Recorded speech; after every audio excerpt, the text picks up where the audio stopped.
ذکر ہے۔ لکی پور گاؤں میں ایک لکڑہارا رہتا تھا جس کا نام مٹھو تھا۔ وہ بہت ہی غریب آدمی تھا اور لکڑیاں کاٹ کے گزارا کرتا تھا، مگر اس کا ہمسایہ چوچو بہت امیر آدمی تھا اور لالچی بھی تھا۔ وہ جب بھی مٹھو کو دیکھتا اور اس کو دیکھ کر وہ مذاق اڑایا کرتا اور اس کی کوئی مدد بھی نہیں کرتا تھا۔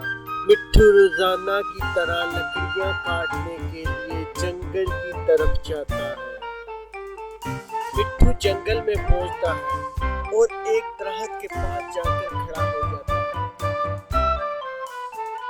جب وہ درخت کو کاٹنے لگتا ہے تو درخت بولنے لگ پڑتا ہے، مجھ کو تم کیوں کاٹ رہے ہو؟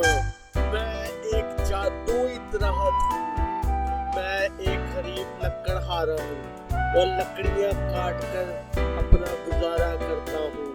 اگر میں لکڑیاں کاٹ کر بازار میں نہ بیچوں تو میں بھوکا مر جاؤں۔ میں ایک جادوئی درخت ہوں، اگر تم سچے ہو تو اپنی آنکھیں بند کر کے جو مانگو گے تم کو مجھ سے ملے گا، اور ہاں اگر تم نے جھوٹ بولا تو تم ہمیشہ کے لیے اس دنیا سے چلے جاؤ گے، اور اگر تم سچے ہو تو تم جو مانگو گے تم کو وہ ملے گا۔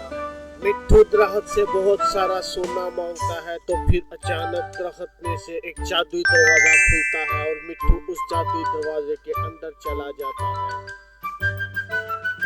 جیسے ہی جادوئی دروازہ کھلتا ہے تو مٹھو ایک سونے سے بھری ہوئی غار میں پہنچ جاتا ہے۔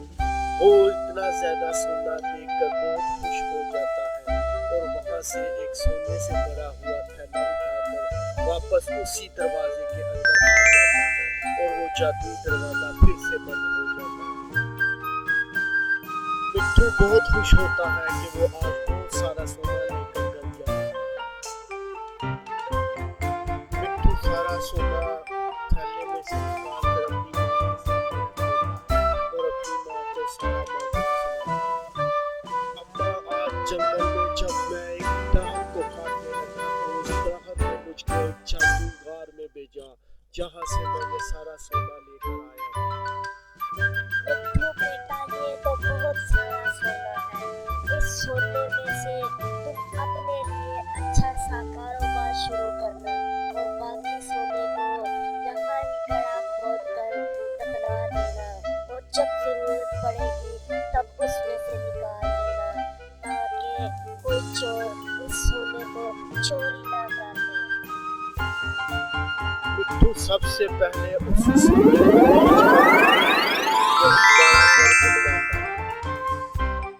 چوچو کو جب پتا چلتا ہے تو وہ سوچتا ہے کہ مٹھو کے پاس اتنی دولت کیسے آئی، ضرور مٹھو کو جنگل میں سے کوئی بہت بڑا خزانہ ملا ہے، اسی لیے اس کے پاس اتنی زیادہ دولت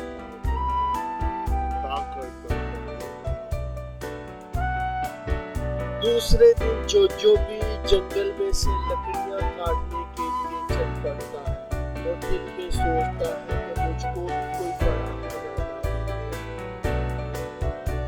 چوچو بھی اسی جادوئی درخت کے پاس جا کر کھڑا ہو جاتا ہے اور اس کو کاٹنے لگتا ہے۔ جب وہ درخت کو کاٹنے لگتا ہے تو درخت بولنے لگ پڑتا ہے، مجھ کو تم کیوں کاٹ رہے ہو؟